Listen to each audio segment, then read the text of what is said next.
Hello friends, welcome to crazy GK trick. दोस्तों, weekly current affair की हमारी series को आगे बढ़ाते हुए आज के इस वीडियो में हम डिस्कस करने वाले हैं 24 जून से लेकर 30 जून तक के सभी इंपॉर्टेंट करंट अफेयर को। वीडियो काफ़ी इंपॉर्टेंट है, वीडियो को आप एंड तक जरूर देखिएगा। अगर आपको इस वीडियो का पीडीएफ लेना है या फिर आप मंथली करंट अफेयर के पीडीएफ लेना चाहते हैं तो आप हमारी crazy GK trick application download कर सकते हैं, वहाँ पर आपको ऑप्शन मिल जाएगा। तो चलिए बिना किसी देरी के हम लेक्चर को स्टार्ट करते हैं। देखिए, पहला क्वेश्चन है, नाटो का महासचिव इनमें से किसे नियुक्त किया गया है? तो नाटो, जैसा कि आपको पता ही है कि इसका फुल फॉर्म होता है North Atlantic Treaty Organization. Europe और उत्तरी अमेरिका देशों का एक सैन्य और राजनीतिक गठबंधन है जिसकी स्थापना 1949 में हुई थी। वर्तमान में नाटो में 32 सदस्य जो है वो शामिल हैं। 30 यूरोपीय और 2 उत्तर अमेरिकी देश हैं। अभी रिसेंटली स्वीडन जो है वो नाटो का 32वां सदस्य जो है वो बना है। हाल ही में बात करें फ्रेंड्स, तो नाटो के महासचिव के रूप में नियुक्त किया गया है मार्क रूटे को। किसे? मार्क रूटे। सी आंसर यहाँ पर बिल्कुल सही होगा। मार्क रूटे जो है ये महासचिव का जो पद है वो 1 अक्टूबर को ग्रहण करेंगे। इन्हें महासचिव जो है जेन्स स्टोल्टेनबर्ग के स्थान पर बनाया गया है। ठीक है, तो ध्यान रखिएगा इस चीज़ को। आगे बढ़ते हैं, अगला क्वेश्चन लेते हैं। साहित्यिक योगदान के लिए पेन पिंटर पुरस्कार 2024 से किसे सम्मानित किया गया है? तो सबसे पहले हम समझते हैं कि पेन पिंटर पुरस्कार जो है ये क्या है।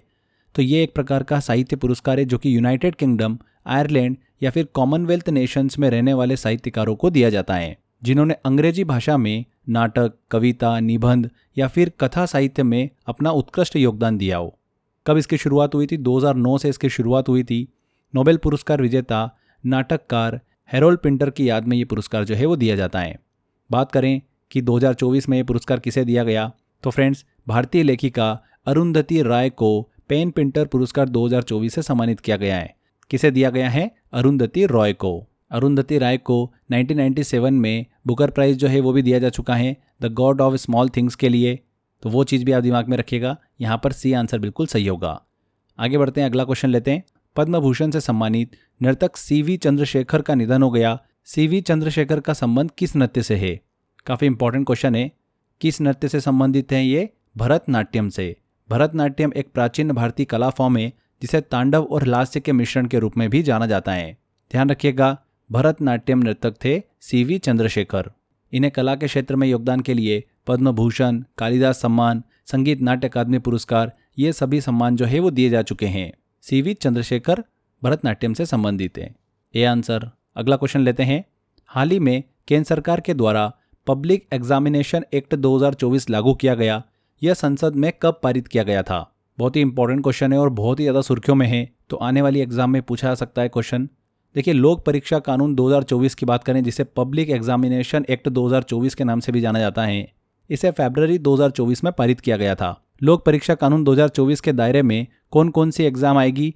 यूपीएससी, एसएससी, रेलवे, बैंकिंग भर्ती परीक्षाएं और एनटीए की तरफ से आयोजित सभी कंप्यूटर बेस्ड जो परीक्षाएं होती है उसको इसके दायरे में रखा गया है। इस लोक परीक्षा कानून 2024 की बात करें तो इसके तहत पेपर लीक कराने या फिर आंसर शीट के साथ में छेड़छाड़ करने पर 3 से 5 साल तक की जेल की सजा का प्रावधान किया गया है। वहीं 10 लाख रुपए तक के जुर्माने का भी प्रावधान किया गया है। इसका मेन उद्देश्य क्या है कानून का? कि जो धांधली होती है जिसकी वजह से युवाओं का भविष्य के साथ में खिलवाड़ किया जाता है उसको रोका जाना। ये इन्फॉर्मेशन दिमाग में रखिएगा। कब पारित किया गया था? पब्लिक एग्जामिनेशन एक्ट 2024 फरवरी 2024 में। ठीक है, आगे बढ़ने से पहले काफ़ी इंपॉर्टेंट अपडेट है आप सभी के लिए। नेक्स्ट जो वीक है वो है हमारा एसएससी वीक। आने वाले टाइम में अभी एसएससी की काफ़ी एग्जाम जो है वो लाइनअप है। एसएससी एमटीएस का भी नोटिफिकेशन आ गया है। सीजीएल का नोटिफिकेशन कुछ दिन पहले ही हमको देखने को मिला। सीएचएसएल का पेपर चल रहा है और वैकेंसीज भी हमको काफ़ी ज़्यादा देखने को मिल रही है। तो बहुत अच्छा मौका है आप सभी के लिए एग्जाम को क्लियर करने का। जितने भी एसएससी से रिलेटेड कोर्सेस है उन सभी पर हमने स्पेशल डिस्काउंट आपके लिए प्लान किया है। एसएससी के course, foundation course, exam specific course, mock test, e books, इन सभी पर आपको स्पेशल डिस्काउंट जो है वो दिया गया है। पूरा वीक ये ऑफर चलने वाला है, तो ज़्यादा से ज़्यादा बच्चे इसको एनरोल कर सकते हैं। लिंक मैंने डिस्क्रिप्शन बॉक्स में दे रखा है और कमेंट बॉक्स में भी पिन कर रखा है। वहाँ पर क्लिक कर आप अपने फेवरेट कोर्स के अंदर एनरोल कर सकते हैं। तो बहुत ही इंपॉर्टेंट अपडेट आप सभी के लिए। इस मौके को बिल्कुल हाथ से नहीं जाने देना है। ठीक है, इस बार सिलेक्शन बिल्कुल लेना ही लेना है हमको। चलिए वापस आते हैं हमारे लेक्चर पर। नेक्स्ट क्वेश्चन की तरफ चलते हैं। एनटीए परीक्षाओं में पारदर्शिता लाने के लिए किसकी अध्यक्षता में 7 सदस्यीय हाई लेवल कमेटी का गठन किया गया है?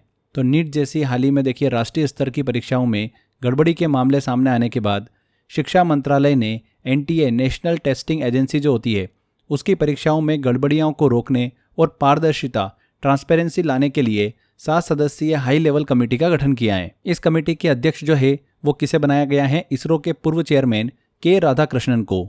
ये कमेटी जो है 2 महीने में अपनी रिपोर्ट जो है वो सौंपेगी।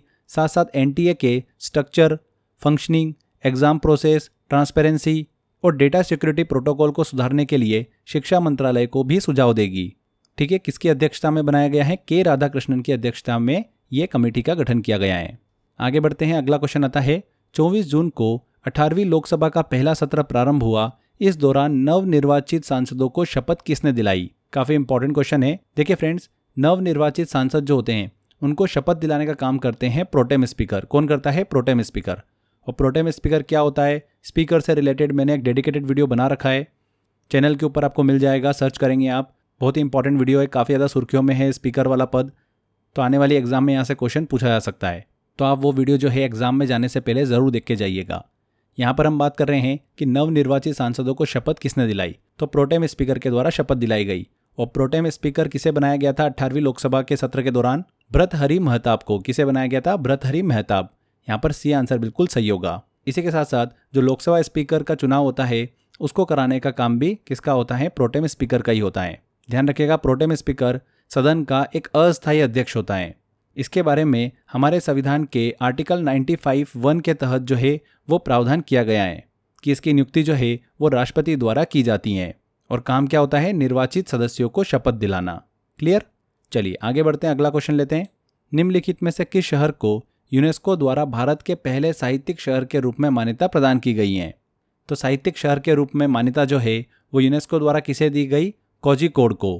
केरल के कोझिकोड शहर को यूनेस्को ने आधिकारिक तौर पर भारत का पहला साहित्य शहर जो है सिटी ऑफ लिटरेचर वो घोषित किया है। अक्टूबर 2023 में कोझिकोड को यूनेस्को क्रिएटिव सिटीज नेटवर्क की साहित्य श्रेणी में स्थान जो है वो दिया गया था। कोझिकोड में 500 से अधिक पुस्तकालय हैं, लाइब्रेरीज हैं। ये शहर जो है मलयालम साहित्य के लिए भी जाना जाता है। ध्यान रखिएगा, कोझिकोड को यूनेस्को द्वारा भारत के पहले साहित्य शहर के रूप में मान्यता जो है वो प्रदान की गई है। राज्यसभा में सदन का नेता किसे नियुक्त किया गया? तो फ्रेंड्स, हाल ही में अभी भाजपा के जो अध्यक्ष एवं केंद्रीय मंत्री जयप्रकाश नड्डा हैं, राज्यसभा में सदन का नेता जो है वो नियुक्त किया गया है। इनसे पहले राज्यसभा में सदन के नेता के रूप में कौन काम कर रहे थे?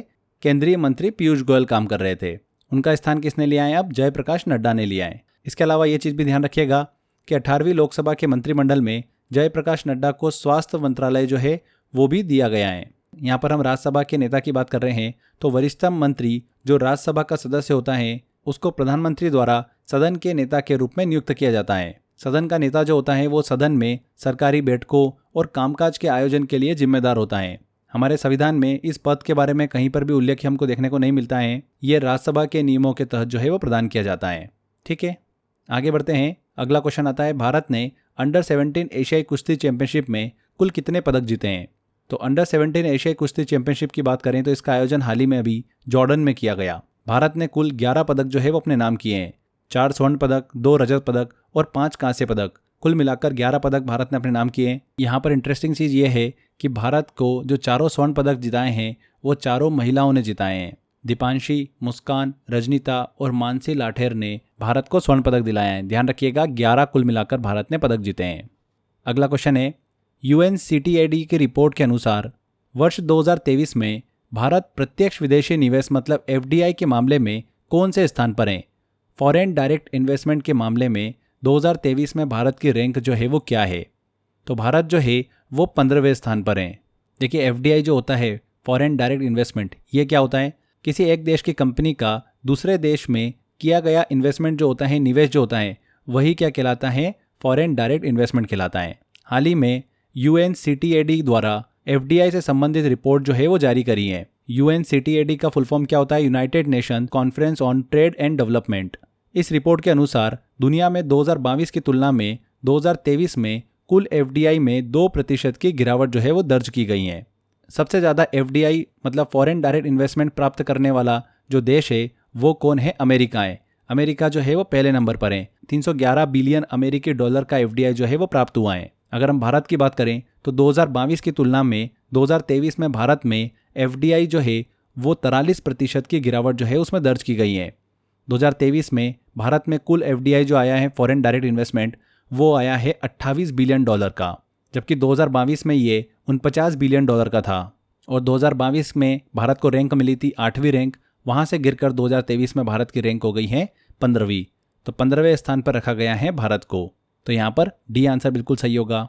अगला क्वेश्चन है, विश्व की सबसे बड़ी उष्णकटिबंधीय आर्द्र भूमि पेंटानल में लगी भीषण आग के कारण किस देश ने आपातकाल की घोषणा की है? तो friends, पेंटानल the world largest tropical wetland है। हाल ही के दिनों में वहां पर भीषण आग लगने की घटना जो है वो देखने को मिली। और ये आर्द्र भूमि पेंटानल जो है ये कहाँ पर स्थित है? ब्राजील में। और ब्राजील ने आपातकाल की घोषणा जो है वो की है। यहाँ पर हम वर्ल्ड लार्जेस्ट ट्रॉपिकल वेटलैंड पेंटानल की बात करें तो दुनिया का सबसे बड़ा उष्णकटिबंधीय आर्द्र भूमि क्षेत्र है।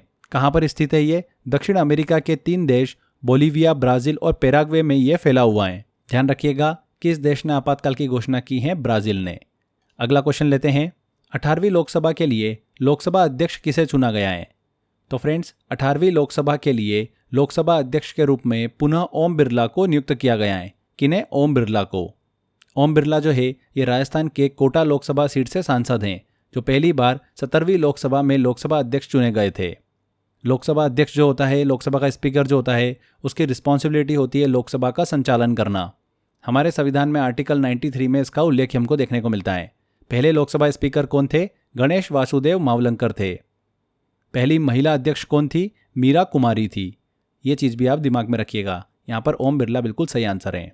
देखिए, करंट अफेयर एक ऐसा सेक्शन है ना कि जहाँ पर बच्चे काफ़ी डरते भी हैं और कुछ बच्चों के लिए ये एक प्लस पॉइंट भी होता है। अगर आपको करंट अफेयर का एक परफेक्ट सोर्स पता है कि हाँ हमको यहाँ से पढ़ना है और क्वेश्चंस वहाँ से बन रहे हैं, तो आपके लिए करंट अफेयर का सेक्शन बिल्कुल ईजी हो जाता है। पर आपको अगर उसका डायरेक्ट सोर्स नहीं पता है, पढ़ने में हमको दिक्कत आती है, तो आपके लिए करंट अफेयर जो है वो मुश्किल होने वाला है। तो इसके लिए फ्रेंड्स, अगर आपको सॉल्यूशन चाहिए तो आप हमारी शंखनाद जो बुक है उसको आप ले सकते हैं। अच्छी बात यह है कि आप जब भी इसको आप ऑर्डर करते हैं ये हमेशा आपको अपडेटेड मिलती है। अभी हमने आपकी डिमांड पर इसको ऑफलाइन भी निकाला है, मतलब आप इसकी सॉफ्ट कॉपी भी ले सकते हैं। अगर आपको बुक ऑर्डर नहीं करना है तो आप इसको ई बुक के फॉर्म में भी ले सकते हैं। कहाँ से ले सकते हैं? तो डिस्क्रिप्शन बॉक्स और कमेंट बॉक्स में मैंने लिंक दे रखा है, वहाँ पर क्लिक कर आप शंखनाद बुक की जो है वो सॉफ्ट कॉपी ले सकते हैं। बहुत ही नॉमिनल कॉस्ट पर आपको मिल जाता है। इसका पैकेज भी हमने प्लान कर रखा है। साल भर के लिए अगर आप इस पैकेज में एनरोल करते हैं तो हमेशा आपको हर मंथ की अपडेटेड बुक जो है वो इस पैकेज में आपको मिल जाएगी। बहुत अच्छे से डिटेल में हमने इसके अंदर करंट अफेयर प्लान किए हैं। सिस्टमेटिक कोई भी सेक्शन आपका छूटने वाला नहीं है। टॉपिक वाइज बिल्कुल अच्छे से करंट अफेयर इसके अंदर पढ़ाया गया है। आप इसकी बुक भी ऑर्डर कर सकते हैं, पर ऑर्डर करने से पहले एक बार आप सॉफ्ट कॉपी लेके देख लीजिए, आपको काफ़ी अच्छा लगने वाला है। उसके बाद अगर आपको लगता है आप उसकी प्रिंट भी निकाल सकते हो या फिर आप उसको ऑर्डर भी कर सकते हो। चलिए नेक्स्ट क्वेश्चन पे चलते हैं हम। 18वीं लोकसभा में विपक्ष का नेता किसे नियुक्त किया गया है? तो फ्रेंड्स, कांग्रेस के महासचिव राहुल गांधी को 18वीं लोकसभा में विपक्ष का नेता जो है लीडर ऑफ अपोजिशन नियुक्त किया गया है। लोकसभा चुनाव 2024 में राहुल गांधी जो है ये उत्तर प्रदेश की रायबरेली और केरल की वायनाड सीट से देखिए सांसद चुने गए थे। लीडर ऑफ अपोजिशन, विपक्ष के नेता की बात करें तो ये एक संवैधानिक पद होता है जिसे विपक्षी पार्टी के नेता जो है वो कहा जाता है। इनका काम क्या होता है? सरकार के विरुद्ध बोलना और सदन में अपनी पार्टी की राय जो है वो प्रस्तुत करना। लोकसभा और राज्यसभा में विपक्ष के नेताओं को वर्ष 1977 में वैधानिक मान्यता जो है वो दी गई थी। देखिए, यहाँ पर जो लीडर ऑफ अपोजिशन होता है, नेता प्रतिपक्ष जो होता है, उसको लोकपाल, सीबीआई डायरेक्टर, मुख्य चुनाव आयुक्त, केंद्रीय सक्रियता आयुक्त, केंद्रीय सूचना आयोग जो होता है, इन सब के प्रमुख के चयन से रिलेटेड जो कमेटी होती है उसका सदस्य भी नेता प्रतिपक्ष मतलब लीडर ऑफ अपोजिशन जो है वो होता है। तो ये चीज़ भी आप दिमाग में रखिएगा।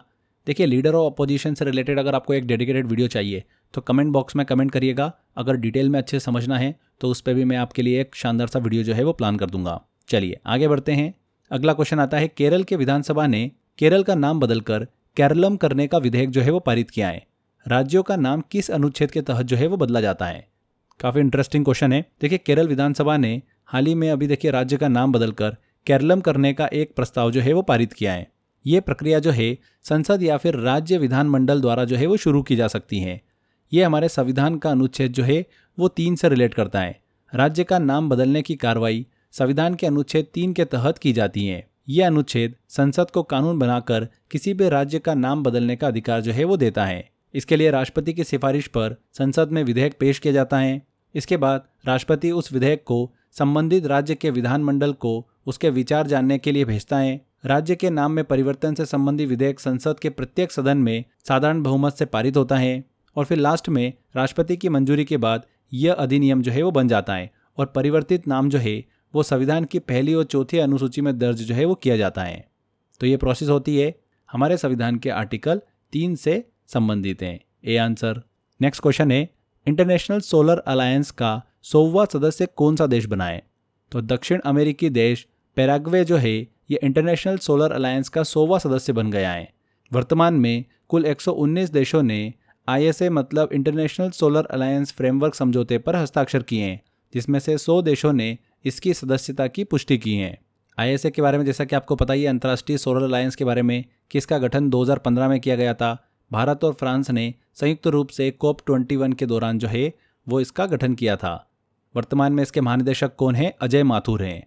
नेक्स्ट क्वेश्चन लेते हैं। 27 जून को राष्ट्रपति द्रौपदी मुर्मू ने संसद के संयुक्त सत्र को संबोधित किया। संविधान के किस आर्टिकल के तहत प्रेसिडेंट राष्ट्रपति संसद के दोनों सदनों को संबोधित करता है? ये भी अच्छा क्वेश्चन है, पूछा जा सकता है एग्जाम के अंदर। देखिए फ्रेंड्स, हाल ही में अभी जो भारत के राष्ट्रपति है द्रौपदी मुर्मू, उन्होंने लोकसभा और राज्यसभा की संयुक्त बैठक को संबोधित किया है।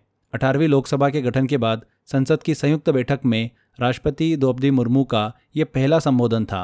आगे देखिए, हमारे संविधान के आर्टिकल की बात करें तो आर्टिकल 87 के अनुसार राष्ट्रपति संसद के दोनों सदनों का संबोधन जो है वो करता है।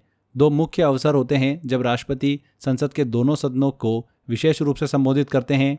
एक तो हर आम चुनाव के बाद जब नई लोकसभा बनती है तो उसकी पहली बैठक होती है, तब वो संबोधित करते हैं, और एक हर साल के पहले सत्र की शुरुआत में भी संबोधन करते हैं। ठीक है, तो आर्टिकल 87 से रिलेट करता है ये। आगे बढ़ें उससे पहले काफ़ी इंटरेस्टिंग चीज़ हम डिस्कस करते हैं। जैसा कि आप यहाँ पर स्क्रीन पर देख पा रहे हैं, ये सभी जितने भी फाउंडेशन कोर्सेस हैं, चाहे हम GS के अलग अलग सब्जेक्ट को लेकर डिस्कस करें, English, reasoning, maths, current affair, state GK, ये सभी कोर्सेज फ्रेंड्स आपको 50 रुपये से लेकर 150 रुपये की रेंज में मिल जाते हैं। कहाँ पर मिलते हैं? इसके लिए आपको crazy GK trick application download करना है।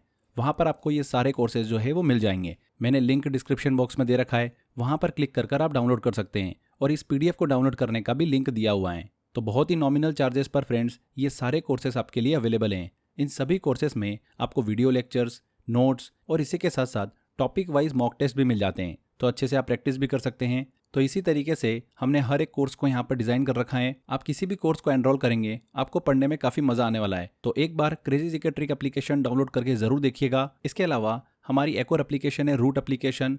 अगर आप फ्रेंड्स क्रेजी GK ट्रिक का all in one package join करना चाहते हैं, जिसमें अभी तक का पिछले 7-8 साल में जो भी हमने आपको पढ़ाया है, जितने भी कोर्सेस हैं, जितने भी मॉक टेस्ट हैं, अगर वो सारा डेटा आप एक साथ एनरोल करना चाहते हैं तो आप ऑल इन वन पैकेज ले सकते हैं। उसमें आपको जितना भी क्रेजी GK ट्रिक का अभी तक का कंटेंट है वो मिल जाता है। तो ऑल इन वन पैकेज जो है ये रूट एप्लीकेशन पे आपको मिल जाएगा। इसको लेने के लिए स्क्रीन पर दिए गए नंबर पर भी आप कॉल कर सकते हैं। चलिए वापस आते हैं हमारे लेक्चर पर। नेक्स्ट क्वेश्चन है, महिला टेस्ट क्रिकेट में सबसे तेज दोहरा शतक लगाने वाली खिलाड़ी कौन है? तो फ्रेंड्स, हाल ही में अभी भारत और अफ्रीका के मध्य खेले जा रहे टेस्ट मैच में शेफाली वर्मा जो है वो टेस्ट क्रिकेट में सबसे तेज दोहरा शतक लगाने वाली खिलाड़ी बन गई है। कौन? शेफाली वर्मा। B answer. उन्होंने 194 गेंदों में 200 रन जो है वो कंप्लीट किए हैं। शेफाली वर्मा महिला टेस्ट क्रिकेट के इतिहास में सबसे तेज दोहरा शतक लगाने वाली बल्लेबाज बन गई हैं। इसके साथ ही शेफाली वर्मा टेस्ट क्रिकेट में दोहरा शतक लगाने वाली दूसरी भारतीय बल्लेबाज भी बन गई हैं। पहली बल्लेबाज कौन थी? मिताली राज थी। 2002 में उन्होंने इंग्लैंड के खिलाफ दोहरा शतक लगाया था। उसके बाद अभी शेफाली वर्मा ने 200 जो है वो स्कोर किया है टेस्ट क्रिकेट के अंदर। बी आंसर यहाँ पर बिल्कुल सही होगा। अगला क्वेश्चन है, असम के गुवाहाटी में कामाख्या देवी मंदिर पर अंबुबाची मेले का आयोजन किया गया। यह मंदिर किस पहाड़ी पर स्थित है? बहुत ही इंपॉर्टेंट क्वेश्चन है ये फ्रेंड्स, दिमाग में रखना है आपको कि अंबुबाची मेले का आयोजन कहाँ पर किया जाता है? असम में किया जाता है। कामाख्या देवी मंदिर परिसर में ही अंबुबाची मेले का आयोजन जो है वो किया जाता है। कामाख्या देवी मंदिर की बात करें फ्रेंड्स तो पूरे भारत में देवी की 51 शक्तिपीठ जो है उसमें से ये एक हैं। हाल ही में अभी कामाख्या धाम में अंबुबाची मेले का आयोजन जो है वो 22 जून से 26 जून के बीच में किया गया। असम में अंबुबाची मेला एक विशेष धार्मिक उत्सव है। ये मंदिर जो है शक्ति की देवी सती का एक मंदिर है। बात करें कि ये मंदिर किस पहाड़ी पर स्थित है तो ये नीलांचल पर्वत पर देखिए स्थित है। किस पर्वत पर? नीलांचल पर्वत। डी आंसर यहाँ पर बिल्कुल सही होगा। अगला क्वेश्चन लेते हैं। हर साल 29 जून को राष्ट्रीय सांख्यिकी दिवस मनाया जाता है। नेशनल स्टैटिस्टिक्स डे जो है वो सेलिब्रेट किया जाता है, यह दिवस किसकी जयंती पर मनाया जाता है? ये भी क्वेश्चन काफ़ी बार पूछा जा चुका है एग्जाम में। तो हर साल 29 जून को राष्ट्रीय सांख्यिकी दिवस जो है वो मनाया जाता है। यह दिवस आर्थिक योजना और सांख्यिकी विकास के क्षेत्र में प्रसिद्ध भारतीय वैज्ञानिक और सांख्यिकविद हैं PC महालनोबिस, उनके सम्मान में यह दिवस जो है वो मनाया जाता है।